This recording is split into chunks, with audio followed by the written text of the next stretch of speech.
ವೀಕ್ಷಕರೇ, ಏಷ್ಯಾನೆಟ್ ಸುವರ್ಣ ನ್ಯೂಸ್ 9 ಗಂಟೆಯಿಂದ ಒಂದು ಮೆಗಾ ಬ್ರೇಕಿಂಗ್ ಅನ್ನ ನಿಮ್ಮ ಮುಂದೆ ತಂದಿದೆ. ನಮ್ಮ ಉದ್ದೇಶ ಇಷ್ಟೇ, ಅನನ್ಯ ಭಟ್ ಎಲ್ಲಿ ಅನ್ನೋ ಹುಡುಕಾಟಕ್ಕೆ ನಾವು ಕೂಡ ಜೊತೆಯಾಗಿದ್ದೀವಿ. ಸುಜಾತಾ ಭಟ್ ಅವರ ಕರುಳಿನ ಕೂಗಿಗೆ ನಾವು ಕೂಡ ದನಿಯಾಗ್ತಾ ಇದ್ದೀವಿ. ಸುಜಾತಾ ಭಟ್ ಎಲ್ಲಿಯವರು, ಅವರ ಬಾಲ್ಯ ಹೇಗೆ, ಅವರ ಕುಟುಂಬ ಏನು, ಎಲ್ಲದರ ಬಗ್ಗೆ ನಿಮ್ಮ ಮುಂದೆ ಸಾಕ್ಷಿ ಸಮೇತ ಅದೇ ಜಾಗಕ್ಕೆ ಹೋಗಿ ತಿಳಿಸ್ತಾ ಇದ್ದೀವಿ. ಆದರೆ ಅದರ ಜೊತೆಗೆ ಅನನ್ಯ ಭಟ್ ಅನ್ನೋ ಕ್ಯಾರೆಕ್ಟರ್ ಬಗ್ಗೆಯೂ ಕೂಡ ಜೋರು ಚರ್ಚೆ ಆಗ್ತಾ ಇರೋದು ನಿಮ್ಮೆಲ್ಲರಿಗೂ ಗೊತ್ತೇ ಇದೆ. ಮಣಿಪಾಲದಲ್ಲಿ ಅನನ್ಯ ಭಟ್ ಓದುತ್ತಾ ಇದ್ದದ್ದು ಹೇಗೆ, ಏನಿದೆ ಮಾಹಿತಿ ಅಂತ ಏಷ್ಯಾನೆಟ್ ಸುವರ್ಣ ನ್ಯೂಸ್ ಹುಡುಕಾಟ ನಡೆಸಿದೆ. ಮಣಿಪಾಲದ ಕೆಎಂಸಿಯಲ್ಲಿ ಓದ್ತಾ ಇದ್ಲು ಅನನ್ಯ ಭಟ್ ಅಂತ ಸುಜಾತಾ ಭಟ್ ಮೇಲಿಂದ ಮೇಲೆ ಹೇಳಿರೋದನ್ನ ನೀವು ಕೇಳಿದಿರಿ. ಅದರಲ್ಲಿರೋ ನಿಜ ಎಷ್ಟು? ಅಷ್ಟಕ್ಕೂ ಅನನ್ಯ ಭಟ್ ಓದಿದ್ದಕ್ಕೆ ಏನಿದೆ ದಾಖಲೆ ಅಂತ ನಾವು ಹುಡುಕಿದ್ವಿ.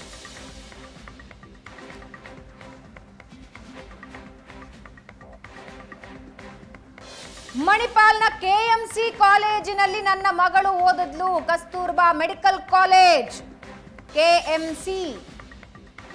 ಇದೇ ಕಾಲೇಜಿನಲ್ಲಿ ಮೊದಲ ವರ್ಷದ MBBS ಓದ್ತಾ ಇದ್ಲು ನನ್ನ ಮಗಳು 2003ರಲ್ಲಿ ಅಂತ ಸುಜಾತಾ ಭಟ್ ಹೇಳಿದ್ದು. ಧರ್ಮಸ್ಥಳಕ್ಕೆ ಹೋಗಿ ಬರೋಣ ಅಂತ ಸ್ನೇಹಿತೆಯರ ಜೊತೆ ಹೋಗಿದ್ಲು. ಆಗ ಅಲ್ಲಿ ಧರ್ಮಸ್ಥಳದ ಸಿಬ್ಬಂದಿ ವಸ್ತ್ರದಲ್ಲಿದ್ದ ಜನ ಕರ್ಕೊಂಡು ಹೋದ್ರು. ಸ್ನೇಹಿತೆಯರು ಮನೆಗೆ ಹೋಗಿ ಬಟ್ಟೆ ತಗೊಂಡ್ಬರ್ತೀವಿ ಅಂತ ಅನನ್ಯ ಭಟ್ನ ಒಬ್ಬಂಟಿಯಾಗಿ ದೇವಸ್ಥಾನದಲ್ಲಿ ಬಿಟ್ಟು ಹೋಗಿದ್ರು. ಆಗ ಧರ್ಮಸ್ಥಳದ ಸಿಬ್ಬಂದಿ ಕರೆದುಕೊಂಡು ಹೋದ್ರು. ಸ್ಥಳೀಯರು ಅದನ್ನ ನೋಡಿದ್ರು ಅಂತ ಸುಜಾತಾ ಭಟ್ ಹೇಳಿದ್ದನ್ನ ನೀವು ನೋಡಿದ್ರಿ. ಇದರ ಜೊತೆಗೆ ಈಕೆಗೆ ಅನನ್ಯ ಭಟ್ ಅಂತ ವಸಂತಿಯ ಫೋಟೋನ ತೋರಿಸಿದ್ದು. ಅದಾದ ಮೇಲೆ ಅವರ ಕುಟುಂಬಸ್ಥರು ಇದು ಅನನ್ಯ ಭಟ್ ಅಲ್ಲ, ವಸಂತಿ ಅನ್ನೋದನ್ನ ಕ್ಲಿಯರ್ ಕಟ್ ಆಗಿ ಹೇಳಿದ್ದನ್ನ ಕೂಡ ನೀವೀಗಾಗಲೇ ನೋಡಿದ್ದೀರಿ. ಮಹಾತಾಯಿ ಸುಜಾತಾ ಭಟ್ರದ್ದು ಒಂದೇ ಒಂದು ಅವತಾರ, ನನ್ನ ಮಗಳು ಅನನ್ಯ ಭಟ್ ಮಣಿಪಾಲ್ನ ಕೆಎಂಸಿಯಲ್ಲಿ ಓದ್ತಾ ಇದ್ಲು ಅನ್ನೋದು. ಆದರೆ ಯಾವ ದಾಖಲೆ ಕೂಡ ಇದುವರೆಗೆ ಅದನ್ನ ದೃಢಪಡಿಸಿಲ್ಲ. ಅತ್ತ ಸುಜಾತಾ ಭಟ್ ಕೇಳಿದ್ರೆ ಮನೆಗೆ ಬೆಂಕಿ ಬಿದ್ದೋಯ್ತ್ರಿ, ಎಲ್ಲಿಂದ ತರಲಿ ದಾಖಲೆ ಅಂತಾರೆ. ಈ ಕಡೆ ಕೆಎಂಸಿಯವರು ಅಂಥವರು ಯಾರೂ ಇಲ್ಲಪ್ಪ ನಮ್ಮಲ್ಲಿ ಅಂತಾರೆ. ಈ ಗೊಂದಲದ ಬಗ್ಗೆ ನಮ್ಮ ಪ್ರತಿನಿಧಿ ಶಶಿ ಮಣಿಪಾಲದ ಕೆಎಂಸಿ ಬಳಿಯಿಂದಲೇ ವಿವರವಾಗಿ ವರದಿ ನೀಡಿದ್ದಾರೆ. ನೋಡ್ಕೊಂಡ್ಬನ್ನಿ.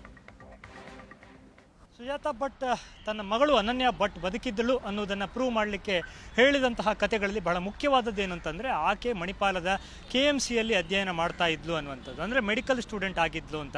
ಇದು ಎಷ್ಟರ ಮಟ್ಟಿಗೆ ಸತ್ಯ ಸುಳ್ಳು ಅನ್ನೋದರ ವಿಶ್ಲೇಷಣೆ ಸಾಕಷ್ಟು ನಡೀತಾ ಇರುವಂತಹ ಸಂದರ್ಭದಲ್ಲಿ ನಾವೀಗ ಮಣಿಪಾಲವನ್ನು ಬಂದು ತಲುಪಿದ್ದೇವೆ. ಮಣಿಪಾಲದ KMC ಅನ್ನುವಂಥದ್ದು ಬಹಳ ಪ್ರತಿಷ್ಠಿತವಾದ ಒಂದು ಸಂಸ್ಥೆ.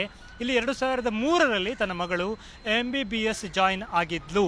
ನಾನು ಕೋಲ್ಕತ್ತಾದಲ್ಲಿ ಇದ್ದೆ, ಅಲ್ಲಿಂದಲೇ ಆಕೆಯನ್ನು ಅಡ್ಮಿಷನ್ ಮಾಡಿದ್ದೆ ಅನ್ನುವಂಥ ಮಾತನ್ನು ಆಕೆ ಹೇಳುವಂಥದ್ದು. ನಾವು ಈ ಬಗ್ಗೆ ಸಾಕಷ್ಟು ಕ್ರಾಸ್ ವೆರಿಫಿಕೇಷನ್ ಮಾಡಿದಾಗ ಆಕೆ ಹುಟ್ಟಿದ ಸಮಯಕ್ಕೂ ಈಕೆ ಹೇಳುವ ಕಾಲಘಟ್ಟಕ್ಕೂ ಬಾಳಿ ಬದುಕಿದ ಕಾಲಘಟ್ಟಕ್ಕೂ ಒಂದಕ್ಕೂ ತಾಳೆ ಆಗ್ತಾ ಇಲ್ಲ ಅನ್ನುವಂಥದ್ದು ಒಂದು ಮಾತು.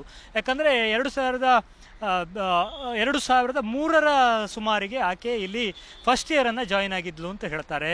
ಆಕೆಗೆ 22-23 ವಯಸ್ಸಾಗಿತ್ತು ಅಂತ ಹೇಳ್ತಾರೆ. ಆದರೆ ಅನನ್ಯ ಭಟ್ಟಿಗೆ 23 ವರ್ಷ ವಯಸ್ಸಾಗಿದ್ದರೆ 18ನೇ ವಯಸ್ಸಿಗೆಲ್ಲ MBBS ಫಸ್ಟ್ ಇಯರ್ ಜಾಯಿನ್ ಆಗಬೇಕಾಗಿತ್ತು. 4-6 ವರ್ಷ ತಡ ಯಾಕಾಯಿತು ಅನ್ನುವಂಥದ್ದು ಮೂಲಭೂತವಾದ ಪ್ರಶ್ನೆ ಬರುತ್ತೆ. ಸೊ ಆಕೆ ಇಲ್ಲಿ ಅಧ್ಯಯನ ಮಾಡಿದ್ದಕ್ಕೆ ಏನಾದರೂ ಪುರಾವೆ ಇದೆಯಾ ಅಂತ ಕೇಳಿದರೆ, ಸುಜಾತಾ ಭಟ್ ನನ್ನ ಬಳಿ ಇದೆ, ಆದರೆ ನಾನು ಕೊಡೋಲ್ಲ, ನನ್ನನ್ನು ಎಲ್ಲಿ ಕೊಡಬೇಕು ಅಲ್ಲಿ ಕೊಡ್ತೇನೆ ಅನ್ನುವಂಥ ಮಾತನ್ನು ಹೇಳ್ತಾ ಬಂದಿದ್ದಾರೆ.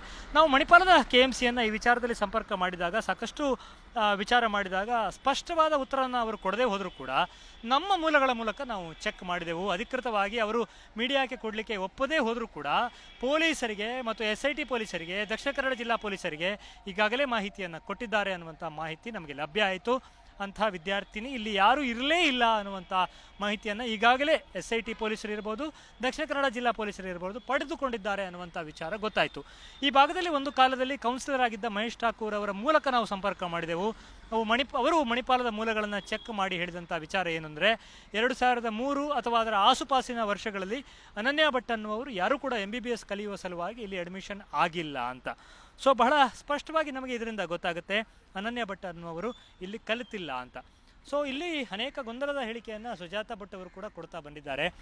ಒಂದು, ಆಕೆ ಒಂದು ಸಂದರ್ಶನದಲ್ಲಿ ಹೇಳ್ತಾರೆ 6 ತಿಂಗಳ MBBS ವಿದ್ಯಾರ್ಥಿನಿ ಆಗಿದ್ದರು ಅಂತ. ನಿನ್ನೆ ಸುವರ್ಣ ನ್ಯೂಸ್ ಜೊತೆ ಮಾತನಾಡುವಾಗ ಆಗಸ್ಟ್ ತಿಂಗಳಲ್ಲಿ ಸೇರಿ 1 ವಾರ ಅಷ್ಟೇ ಆಗಿತ್ತು ಅಂತೇಳಿ ಹೇಳ್ತಾರೆ. KMC ಅದರ ದಾಖಲೆಗಳನ್ನು ನಾಶಪಡಿಸಿದೆ ಅನ್ನುವಂಥ ಆರೋಪವನ್ನು ಮಾಡ್ತಾರೆ. KMC ಅಂತ ಒಂದು ಪ್ರತಿಷ್ಠಿತ ಸಂಸ್ಥೆಯ ಮೇಲೆ ಈ ಆರೋಪ ಮಾಡಿರುವಾಗ ಅವರು ಕೂಡ ಮುಂದಿನ ದಿನಗಳಲ್ಲಿ ಕ್ರಮ ತೆಗೆದುಕೊಳ್ಳಬಹುದು ಅನ್ನುವಂಥದ್ದು. ಯಾಕಂದರೆ ಒಂದು ಖಾಸಗಿ ಸಂಸ್ಥೆ, ಬಹಳ ಪ್ರತಿಷ್ಠಿತವಾದ ಸಂಸ್ಥೆ, ಒಂದು ದಾಖಲೆಯನ್ನು ನಾಶ ಮಾಡುತ್ತೆ ಅನ್ನುವಂಥ ಆರೋಪವನ್ನು ಯಾವ ಆಧಾರದಲ್ಲಿ ಮಾಡಿದ್ದಾರೆ ಅನ್ನುವಂಥದ್ದು ಗೊತ್ತಿಲ್ಲ. ಹಾಗಾದರೆ ಯಾರು ಈ ಅನನ್ಯ ಭಟ್? ಅವರು ಎಲ್ಲಿ ಕಲಿತಿದ್ರು? SSLC, PUC, CET ಪ್ರತಿಯೊಂದಕ್ಕೂ ನನ್ನ ಬಳಿ ದಾಖಲೆ ಇದೆ ಅಂತಾರೆ. ಅದನ್ನು ಯಾಕೆ ಬಿಡುಗಡೆ ಮಾಡ್ತಾ ಇಲ್ಲ? MBBS ಅಡ್ಮಿಷನ್ ಆಗಿದೆ, ಅದರ ದಾಖಲೆಯನ್ನು ಯಾಕೆ ಸುಜಾತಾ ಭಟ್ ಬಿಡುಗಡೆ ಮಾಡ್ತಾ ಇಲ್ಲ ಅನ್ನುವಂಥ ಪ್ರಶ್ನೆಗಳು ಉದ್ಭವಿಸುತ್ತೆ.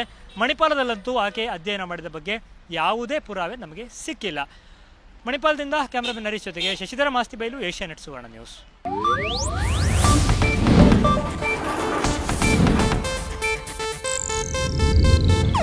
ಇದು ಏಷ್ಯಾನೆಟ್ ನ್ಯೂಸ್ ನೆಟ್ವರ್ಕ್ ಪ್ರಸ್ತುತಿ.